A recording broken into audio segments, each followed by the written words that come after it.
بسم اللہ الرحمن الرحیم، السلام علیکم ورحمۃ اللہ وبرکاتہ۔ امید کرتی ہوں تمام ایمان کی ساتھیاں ایمان کی بہترین بہترین حالتوں میں ہوں گی، الحمدللہ ثم الحمدللہ۔ آج ہمارا 28 پارہ ہے سورۃ المجادلہ تا سورۃ التحریم۔ اس میں کل 8 صورتیں ہیں اس پارہ میں، تو اللہ سے بہترین طریقے سے دعائیں مانگتے ہیں، اچھی اچھی نیتیں کرتے ہیں، اللہ تعالی ہم سب کے حق میں قبول فرمائے، آمین۔ دیکھ لیتے ہیں اس میں سورۃ المجادلہ ایک عورت کی صدا عرش تک اللہ تعالیٰ نے سنی تھی، ٹھیک ہے۔ زہار، زہار کسے کہتے ہیں؟ عرب جہالت کی رسم، بیوی شوہر کے لیے حلال بھی نہیں اور طلاق بھی نہیں۔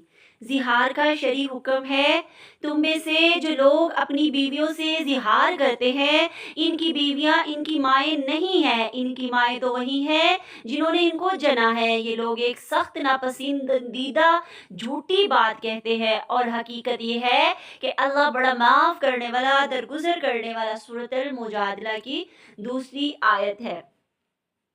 سورۃ المجادلہ یہ وہ خاتون ہے جس کا شوہر اس کو ماں جیسی کہہ دیتا تھا۔ پہلے عرب میں جہالت تھی اور وہ اسی جہالت میں اپنی ہی بیوی کو ماں کہہ دیتے تھے، تو اللہ تعالیٰ یہاں پہ فرما رہے ہیں کہ اب وہ بیوی نہ ان کے لیے حلال ہے، ٹھیک ہے، اور نہ ہی ان کو طلاق ہوئی ہے۔ طلاق دینے سے ہوگی، خالی ماں کہنے سے نہ، اب طلاق ہو رہی ہے تو نہ ہی ان کے اوپر حلال ہے، کیونکہ ماں حلال نہیں ہوتی۔ اور دوسری چیز یہ بتایا گیا کہ وہ بیویاں ہیں ان کی، ان سے وہ زہار کرتے ہیں، یہ گندا عمل کہتے ہیں، یہ الفاظ گندے کہتے ہیں، ٹھیک ہے۔ وہ ان کی مائیں کیسے ہو سکتی ہیں؟ ماں تو وہی ہے جس نے ان کو پیدا کیا ہے۔ تو اسی دور جہالت میں بھی یہ سارا کچھ ہوتا تھا، اور آج بھی یقین کرے بہت زیادہ سارے معاملات اس حوالے سے آتے ہیں۔ جو ہسبینڈ میاں بیوی کی دونوں کی لڑائی ہوتی ہے نا جب، تو اکثر طور پہ جو ہسبینڈ ہے اس کو سسٹر بول دیتا ہے، بہن بول دیتا ہے، یا ماں بول دیتا ہے، استغفر اللہ۔ تو جہالت کوٹ کوٹ کے بڑھی ہوئی ہے اس دور میں بھی، پڑھے لکھے طبقے کے اندر بھی۔ پھر زہار کے اثرات کیا ہے؟ کیا ہوتا ہے اس سے، اظہار سے شوہر اور بیوی کے درمیان کیا ہوتا ہے؟ فاصلے ہو جاتے ہیں، پھر ازواجی تعلقات ختم ہو جاتا ہے، ٹھیک ہے۔ جو میاں بیوی والا وہ تقدس رشتہ ہے نا، اس کے اوپر اثر پڑتا ہے۔ پھر عورت ذہنی اور معاشرتی اذیت محسوس کرتی ہے، پھر خاندان میں بگاڑ اور ناانصافی پیدا ہوتی ہے۔ یہ ساری چیزیں تھی نا، وہ جو زہار کر رہی تھی نا عورت، آ کے بتا رہی تھی نا زہار کے معاملے میں، جو اپنے شوہر کے حوالے سے بتا رہی تھی کہ میرا شوہر ایسے، وہ ذہنی ٹینشن تھی اسے کہ میرا اپنا شوہر مجھے ماں کہہ دیتا ہے، حالانکہ میں اس کی ماں نہیں ہوں، تو ذہنی اذیت ہوتی ہے۔ پھر جو یہ کام کرتے ہیں نا زہار، تو اس کا کفارہ ہے۔ اس کا کیا کفارہ ہے؟ تعلق سے پہلے غلام آزاد کرنا ہے، دونوں میاں بیوی تعلق بنانے سے پہلے ایک غلام آزاد کرنا ہے، اگر ممکن ہو تو 2 ماہ کے روزے، 2 ماہ کے بغیر ناگے کے مسلسل روزے رکھنے ہیں۔ اگر اس کی بھی طاقت نہ ہو تو 60 مسکینوں کو کھانا کھلانا ہے۔ یہ کیا ہے؟ کفارہ ہے جو یہ لوگ کہہ دیتے ہیں۔ پھر کفارے کا مقصد کیا ہے؟ اس کا مقصد یہ ہے کہ عورت پر ظلم کا خاتمہ ہو۔ نکاح کھیل نہیں ہے، عہد ہے، وعدہ ہے جسے پورا کرنا چاہیے، ٹھیک ہے۔ اگر کوئی اپنی بیوی سے ناانصافی کرتا ہے تو اس کا کفارہ بتا دیا گیا، غلام آزاد کرنا، یا 2 مہینے کے روزے رکھنا، یا پھر 60 مسکینوں کو کھانا کھلانا، ٹھیک ہے۔ ایلا، شوہر کی قسم، عورت سے تعلق نہ رکھو، یہ بھی جہالت میں ناراضگی کی صورت میں عورت کے متعلق رکھنے کی تھی، ٹھیک ہے، معلق رکھنے کی، یعنی عورت کو دور رکھنے کے لیے الا۔ اور اگر لوگوں کو کہیں میاں اور بیوی کے تعلقات بگڑ جانے کا اندیشہ ہو تو ایک محکم مرد کی رشتہ داروں میں سے، ایک عورت کے رشتہ داروں میں سے مقرر کر کے دونوں کی اصلاح کروا دینی چاہیے۔ اللہ کے درمیان موافقت کی صورت نکال دے گا، اللہ سب کچھ جانتا باخبر ہے۔ کیا بتایا جا رہا ہے؟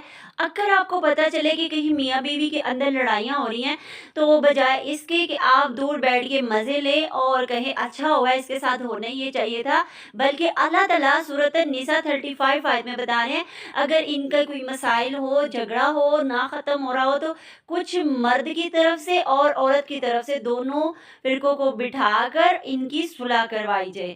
جو لوگ اپنی عورتوں سے تعلق نہ رکھنے کی قسم کھا بیٹھے ان کے لیے 4 مہینے کی مہلت ہے، اگر وہ معاف کر دے تو بہتر ہے ورنہ پھر الگ ہو جائے۔ 4 مہینے سٹے ہے، ٹھیک ہے۔ اللہ کی شرعی حد 4 ماہ کی مدت کے بعد نکاح خود بخود ختم ہو جائے گا۔ جو قسم کھا لیتے ہیں نا کہ میں اس کے ساتھ رہنا ہی نہیں ہے، یہ میری کچھ نہیں لگتی ہے، یا کچھ اس طریقے کے الفاظ بول دیتے ہیں جیسے ابھی پیچھے آپ نے زہار کے الفاظ، ٹھیک ہے۔ اگر 4 ماہ کے اندر اندر رہتے ہوئے وہ پھر سے جڑ جاتے ہیں تو پھر کیا ہوگا؟ قسم کا کفارہ، جو اس نے قسم کھائی ہے کہ یہ میری ماں جیسی ہے تو میں اس کو آج کے بعد قسم کھاتا ہوں کہ میں اس کو ہاتھ نہیں لگاؤں گا، ٹھیک ہے۔ تو یا پھر 10 مسکینوں کو کھانا، یا مسکینوں کو یا 10 مسکینوں کو کپڑے پہنانا، یا 3 دن کے مسلسل روزے رکھنا توبہ کے ساتھ، ٹھیک ہے۔ بغیر قسم ناراضگی کی صورت جتنا بھی عرصہ گزر جائے گا نکاح برقرار رہتا ہے۔ اہل خاندان کی ذمہ داری ہے میاں بیوی کے درمیان صلح کروا دے، ٹھیک ہے۔ اگر ایسے ناراضگی ہوتی ہے نا بغیر قسم کے، قسم نہیں کھائی ہوئی تو پھر آپ ناراضگی رہے تو بے شک جتنا مرضی دیر ناراض رہیں تو نکاح ختم نہیں ہوتا۔ ہاں اگر قسم کھا لی ہے نا کہ بس آج کے بعد میں قسم کھاتا ہوں تو میں ہاتھ نہیں لگاؤں گا، اس طریقے سے آپ پکی قسم کھا لیں۔ آپ کو پتہ ہے مرد ایک مضبوط چیز ہے اور نکاح ہے بہت نازک بھی ہے اور بہت مضبوط بھی ہے، تو جب اس کے اندر آپ پکی قسم کھا لیں گے نا تو پھر آپ کے پاس الہ کی کتنی مدت ہے؟ 4 ماہ۔ اس 4 ماہ کے اندر اگر آپ نے رجوع کر لیا، میاں بیوی نے ناراضگی دور کر لی تو وہ کفارہ ادا کر کے مل جائیں گے، ورنہ وہ نکاح 4 مہینے کے بعد وہ کیا ہوگا؟ فارغ ہو جائیں گے، الگ ہو جائیں گے، اب وہ میاں بیوی نہیں رہیں گے، ٹھیک ہے۔ پھر آگے سورت المجادلہ 8 سے 12 تک ہے نجوی، یعنی ایک خفیہ گفتگو جو کسی کے لیے اذیت کا باعث ہو۔ کیا تم نے دیکھا نہیں ان لوگوں کو جنہوں نے سرگوشیاں کرنے سے منع کر دیا تھا، پھر بھی وہی حرکت کیے جاتے ہیں جس سے انہیں منع کیا گیا ہے۔ یہ لوگ چھپ چھپ کر آپس میں گناہ اور زیادتی اور رسول صلی اللہ علیہ وسلم کی نافرمانی کی باتیں کرتے ہیں۔ جب تمہارے پاس آتے ہیں تو تمہیں اس طریقے سے سلام کرتے ہیں جس طرح اللہ نے تم پر سلام نہیں کیا، اور اپنے دلوں میں کہتے ہیں ہماری ان باتوں پر اللہ ہمیں عذاب کیوں نہیں دیتا، ان کے لیے جہنم کافی ہے، ان کا وہ ایندھن بنے گے، بڑا ہی برا انجام ہے۔ سورۃ المجادلہ کی 8 آیت ہے کہ یہ جو سرگوشیاں کرنی نا، مطلب آہستہ آہستہ باتیں کرنا، آنکھیں کسی کی طرف پھیڑ کے اور آہستہ آہستہ باتیں کرنا، سرگوشیاں کرنا، اس سے اللہ تعالیٰ نے منع فرمایا ہے۔ اس سے تیسرے بندے کو، 2 بندے آپس میں کر رہے ہیں نا گفتگو آہستہ آہستہ اور ادھر ادھر آنکھیں کر رہے ہیں، اس کو تکلیف ہوتی ہے، تیسرے بندے کو کیوں ہوتی ہے؟ اس کو ایسے لگتا ہے جیسے اس کی باتیں ہو رہی ہیں، تو اس سے منع کیا گیا۔ وہ چھپ چھپ کر دین میں خلل پیدا کرتے تھے، گناہ اور زیادتی کی باتیں کرتے تھے اور نبی صلی اللہ علیہ وسلم کی نافرمانی کی باتیں کیا کرتے تھے، تو اس سے منع کیا گیا ہے، ٹھیک ہے۔ اور پھر وہ سلام بھی غلط انداز میں لیتے تھے، السلام علیکم، یا اس طریقے سے کر کے نا کچھ الفاظ کو چینج کر دیتے تھے جس میں آتا ہے کہ آپ پر سلامتی ہو، اور وہ اس کا میننگ ہی چینج ہو جاتا تھا۔ اے لوگو جو ایمان لائے ہو، جب تم آپس میں پوشیدہ بات کرو، گناہ اور زیادتی اور رسول صلی اللہ علیہ وسلم کی نافرمانی کی باتیں نہیں بلکہ نیکی اور تقوی کی باتیں کرو، اس سے خدا سے ڈرتے رہو جس کے حضور تمہیں حشر میں پیش ہونا ہے۔ یہ سورۃ المجادلہ کی 9ویں آیت ہے۔ ظلم اور زیادتی کی بات، حضور صلی اللہ علیہ وسلم کی نافرمانی کی بات، اہل ایمان میں خوف شک اور دل آزاری کی بات، یہ ہوتی ہے سرگوشیاں۔ یعنی آہستہ آہستہ سے بات کرنا۔ تو اس سے کیا کہا گیا ہے؟ منع کیا گیا ہے کہ کسی کے خلاف بات نہ کریں۔ ہاں، اگر کبھی آہستہ کسی کے لیے بات کرنی ہے نا تو نیکی کی بات کریں، تقویٰ کی بات کریں، کسی کی صلح کرانے کے لیے آہستہ آہستہ بات کر لیں، کسی کو صدقہ کرنے کے لیے ایسی ایسی بات کر لیں، کسی کی مدد کرنے کے لیے آہستہ سی بات کریں تو پھر آپ کر سکتے ہیں۔ اللہ کسی کے خلاف کسی کی بات بھی آہستہ سے نہیں کی جائے گی، یہاں سے آپ کو منع کیا گیا ہے۔ جائزہ سرگوشی، بھلائی، تقویٰ اور اصلاح پر مبنی، اس کے علاوہ کوئی اور سرگوشی جائز نہیں۔ کون سی سرگوشی جائز ہے؟ آہستہ آہستہ بات کرنا کانوں میں، کانا پھوسی تو ایک شیطان کا کام ہے نا، کہ ادھر ادھر کی باتیں کر کے کانوں میں باتیں کرنا، یہ غلط طرز عمل ہے۔ آپ کھلے انداز میں اچھے طریقے میں اچھی جگہ پہ بیٹھ کے بات کریں۔ تو یہ کیا ہے؟ کھانا پھوسی تو ایک شیطان کا کام ہے، یعنی کانوں میں باتیں کرنا اس کو کہتے ہیں، ٹھیک ہے؟ تو اللہ تعالیٰ نے منع کیا ہے اس سے، یہ جائز نہیں ہے۔ اچھا کام کرنا، بھلائی کا کام کرنا، کسی کی مدد کا کام یا صلح کا کام یا نکاح کا کام، ایسی باتیں کرنا جائز ہے آہستہ آواز میں، ٹھیک ہے؟ کانوں میں بھی۔ اے لوگو جو ایمان لائے ہو، جب تم رسول صلی اللہ علیہ وسلم سے تحلیہ میں بات کرو تو بات کرنے سے پہلے کچھ صدقہ دو، یہ تمہارے لیے بہتر ہے اور پاکیزہ تر ہے۔ البتہ اگر تم صدقہ دینے کے لیے کچھ نہ پاؤ تو خود اللہ تعالیٰ غفور الرحیم ہے۔ سورۃ المجادلہ کی یہ 12ویں آیت تھی کہ جب نبی صلی اللہ علیہ وسلم کے پاس اکیلے میں جا کے بات کرو نا تو پھر کیا کرو؟ تھوڑا صدقہ کر لیا کرو، کیونکہ وہ عام نہیں ہے، دین والے ہیں اور اللہ کے نبی بھی ہیں۔ دین والوں کا وقت بہت قیمتی ہوتا ہے، آپ ایسے ہی ان کا وقت نہیں ضائع کر سکتے، آپ کو حق نہیں ہے۔ تو اس لیے پہلے کیا فرمایا گیا کہ پہلے صدقہ کرو تاکہ آپ کو اہمیت ہو کہ آپ کس سے بات کر رہے ہیں۔ یہ ابتدائی حکم تھا جو بعد میں مسلمانوں سے نرمی کے معاملے پر حکم دینے کے بعد واپس لے لیا گیا۔ اللہ آسانی چاہتا ہے، تنگی نہیں چاہتا۔ پہلے اللہ تعالیٰ نے فرمایا تھا کہ جب بھی بات کرنی ہے نا تو صدقہ کرو، یہ پہلا حکم تھا۔ پھر اللہ تعالیٰ نے آسانی کے لیے روک دیا ہے کہ بس ابھی آپ جب بھی جاؤ گے لیکن آپ نے ان کے آرام کے وقت نہیں جانا، اور جب بھی جانا ہے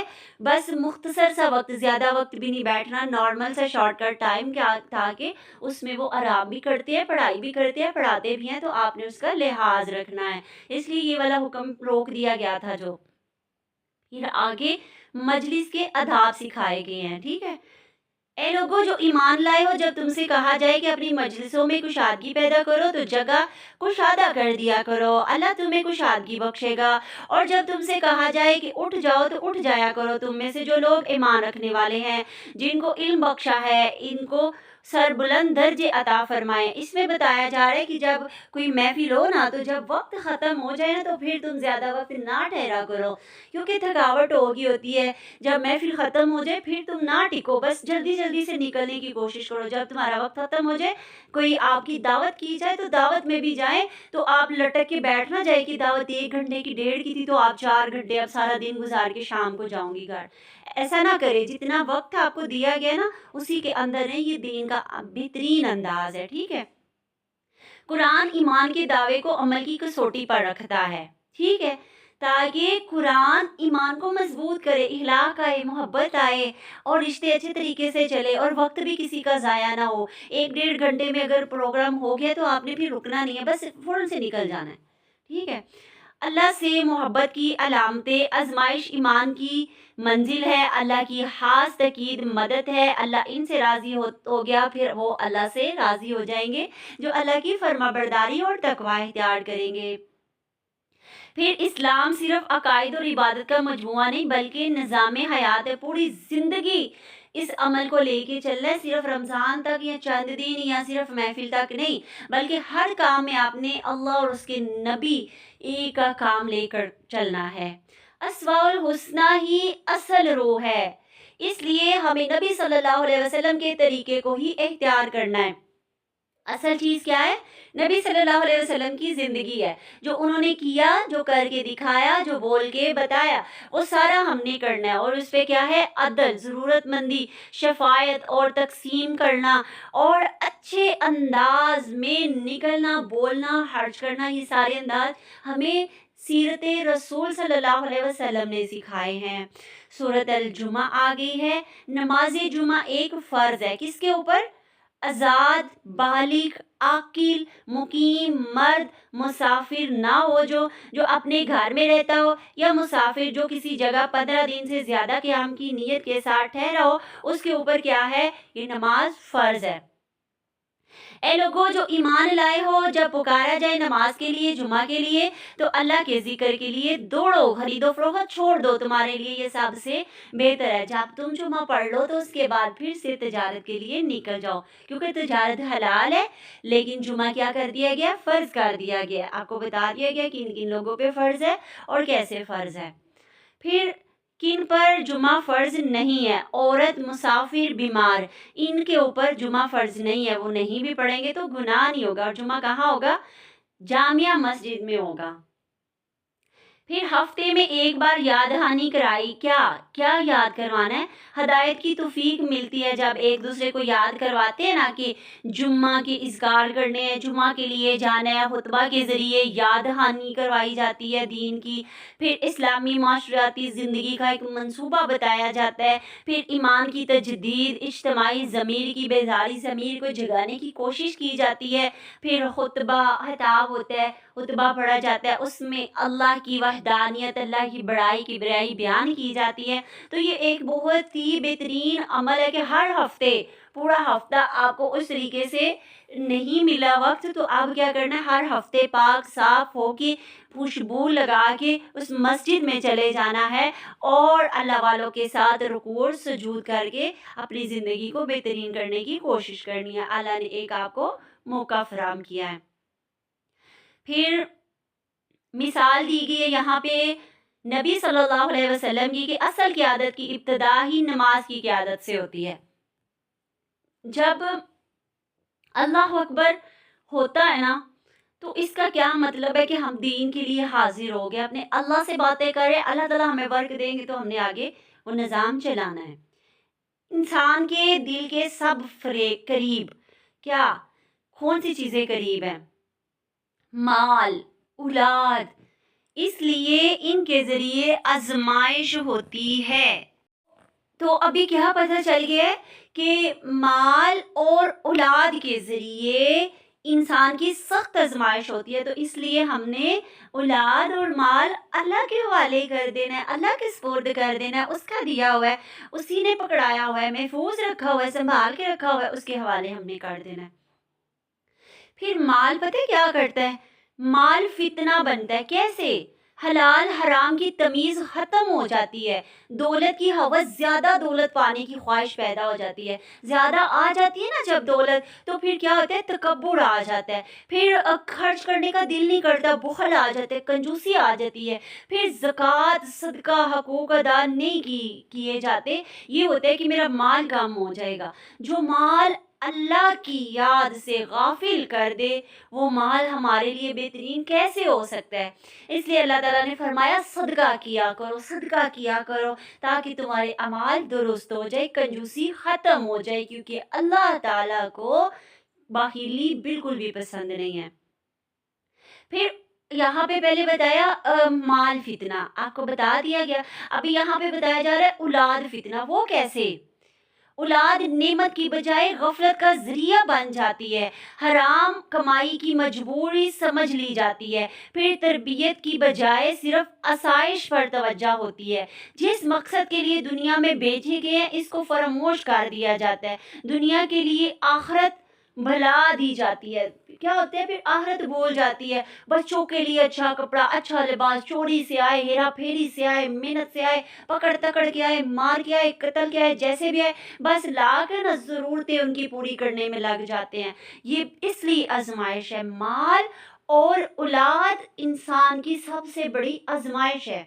تو اس لیے اللہ کی بندیوں، اللہ کے دیے ہوئے مال اور اولاد کو اللہ کی راہ میں دے دو، سب سے بہترین مال اللہ کو دے دو، نیت کر لو کہ نیندیں ختم ہو جائیں، اب اللہ کو دے دو، اللہ کو دے دو گی نا، اللہ بہترین کر کے تمہیں لوٹا دے گا۔ سورۃ التحریم ہے، اے لوگو جو ایمان لائے ہو اللہ سے توبہ کرو، خالص توبہ، بعید نہیں کہ اللہ تمہاری برائیاں تم سے دور کر دے اور تمہیں ایسی جنتوں میں داخل فرما دے جن کے نیچے نہریں بہ رہی ہوں. یہاں پہ اللہ تعالیٰ کیا فرما رہے ہیں کہ توبہ کرو خالص، اچھی توبہ کرو، تاکہ وہ اللہ راضی ہو کے تمہاری برائیاں دور کر کے اچھائیوں میں کنورٹ کر دے. توبہ کیسی؟ 4 بنیادی ارکان ہے توبہ کی. کون سی؟ سچی ندامت، یعنی اچھی شرمندگی ہونی چاہیے سچے دل سے، منہ سے نہیں ہاں میں نے توبہ کر لی. پھر گناہ کو فوراً چھوڑ دینا چاہیے، جو گناہ کرتے ہیں وہ چھوڑ دے، آئندہ نہ کرنے کا پکا وعدہ کرے، حقوق العباد کی تلافی کرے، جو بندوں کے حق مارے ہیں نا اس کی تلافی کرے، اس کی معافی مانگے، پھر اچھے کاموں کی طرف لگ جائے. اس کو کہتے ہیں کون سی توبہ؟ اچھی توبہ، سچی توبہ. سورۃ التحریم کی 5 سے 12 آیت تک ہے کہ مومن عورت کی صفات قانتاتن عابداتن، یعنی فرما برداری کرنے والیاں، عبادت کرنے والیاں. ٹھیک ہے، یہاں پہ فرعون کی بیوی آسیہ کی بھی مثال دی گئی، پھر حضرت مریم کی مثال دی گئی. حضرت مریم کی پاک دامنی، حیا اور وقار کی بہترین مثال دی گئی. اللہ کے کلمات پر کامل یقین رکھنے والی بی بی، پوری زندگی اللہ کے لیے وقف کر دی جس نے. محض گھر کی زینت نہیں، ایمان کی علامت ہوتی ہے مومن عورت. کردار سے پہچانی جاتی ہے کون؟ مومن عورت. مومن عورت کی کامیابی اللہ سے تعلق میں ہے. جو مومن ہے نا وہ کامیاب عورت پتہ ہے کون سی ہے؟ جس کا تعلق اللہ سے مضبوط ہے، قرآن سے تعلق مضبوط ہے، نماز سے تعلق مضبوط ہے، حدیث قدسی سے تعلق مضبوط ہے. وہ ایمان والی ہے، وہ اللہ کے نزدیک بہترین مومن ہے، بہترین مومنہ ہے. اللہ کو پسند ہی ایسے لوگ ہیں جو بس کھڑے ہو جاتے ہیں سیسا پلائی دیوار کی طرح. وہ ٹچ سے مس نہیں ہوتے، وہ اللہ کو اپنا رفیق مانتے ہیں. ان کو کہا جاتا ہے چھوڑ دو چھوڑ دو، تو وہ کہتے ہیں نہ، وہ کہتے ہیں مر جاؤ گے، وہ کہتے ہیں ہم تیار ہیں شہید ہونے کے لیے. وہ جھکتے نہیں ہیں، وہ گرتے نہیں ہیں، وہ بلند ہوتے ہیں. دین حق کو غالب کرنا ہے، ہم نے دین حق کو غالب کرنا ہے حضرت موسیٰ، حضرت عیسیٰ کی طرح. وہی تو ہے جس نے اپنے رسول کو ہدایت اور دین حق کے ساتھ بھیجا تاکہ اسے پورے کے پورے دین پر غالب کر دے. ہوا مشرکین کو یہ کتنا ہی ناگوار لگے. سورۃ الصف کی 9ویں آیت ہے کہ اللہ تعالیٰ نے اپنے رسول کو ہدایت دین کے لیے بھیجا ہے کہ پورے کا پورا دین ہمارے تک پہنچا دے. بے شک کافروں کو منافقوں کو جتنا مرضی برا لگے لیکن یہ دین کا کام ہو کر رہے گا. تو یہ میرا اور آپ کا بھی کام ہے، جس کو جتنا مرضی برا لگے ہم نے قرآن اور سنت کا دامن نہیں چھوڑنا، اللہ اور رسول کے ہاتھ کو نہیں چھوڑنا، اللہ اور اس کے محبوب کی رسی کو نہیں چھوڑنا. دین کا کام ہم نے کرتے جانا ہے. ہم نے قرآن پڑھنا ہے، سننا ہے، سیکھنا ہے، حدیث سننی ہے، پڑھنی ہے، سیکھنی ہے، اس پہ عمل کرنا ہے اور کروانا بھی ہے. حزب اللہ اور حزب الشیطان بتایا گیا ہے کہ کون ہے؟ اللہ کے بندے اور شیطان کے بندے، اللہ کے دوست اور شیطان کے دوست. سورۃ المجادلہ. حزب اللہ کون ہے؟ جو اللہ اور رسول کے وفادار ہیں، اللہ کے دوست وہ ہیں، ایمان کی دین کی گہرائی جو جانتے ہیں، حق کے مقابلے میں دلی و بستی سے اجتناب، پھر آزمائش میں ثابت قدم رہتے ہیں.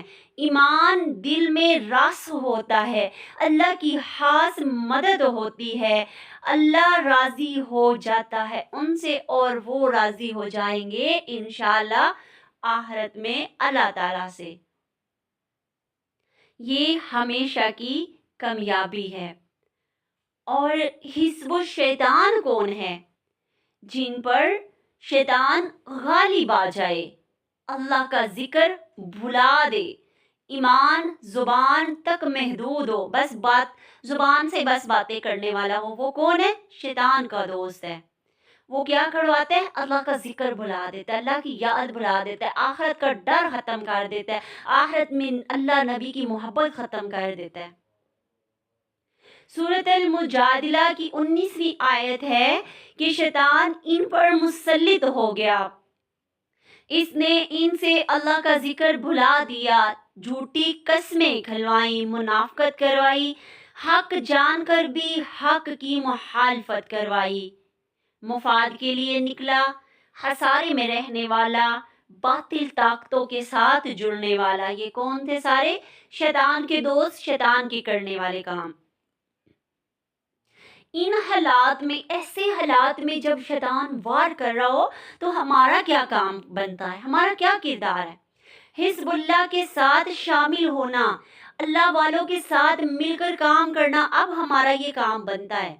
دل کی اصلاح کرنا، دل پہ جو زنگ لگا ہے نا، اس زنگ کو صاف کرنا، اس کے لیے نماز کی پابندی، قرآن سے تعلق مضبوط کر لینا، قرآن سے رشتہ پکا جوڑ لینا، نبی سے رشتہ پکا جوڑ لینا۔ سورۃ الصف ہے، کونوا انصار اللہ، دین کے لیے بندوں کو ذریعہ بناتا ہے۔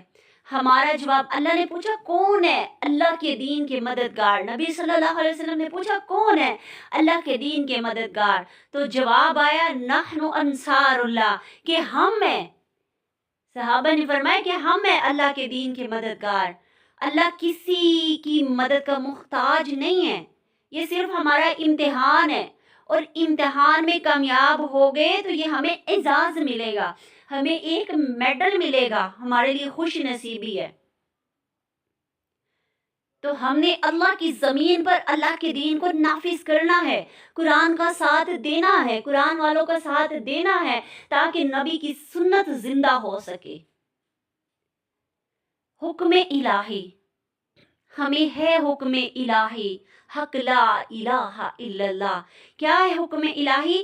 اپنے آپ کو بچاؤ، اپنے گھر والوں کو بچاؤ اس آگ سے جس کا ایندھن انسان اور پتھر ہے۔ کیا بتایا جا رہا ہے؟ اللہ کا حکم ہے کہ اپنے آپ کو بھی بچاؤ، اپنے گھر والوں کو بھی بچاؤ۔ کس سے؟ آگ سے، جس کا ایندھن پتھر ہے اس کے اندر، اور لوگوں کو بھی ڈال کے اور پتھروں کو بھی مکس کر کے پکایا جائے گا۔ اس آگ سے بچاؤ۔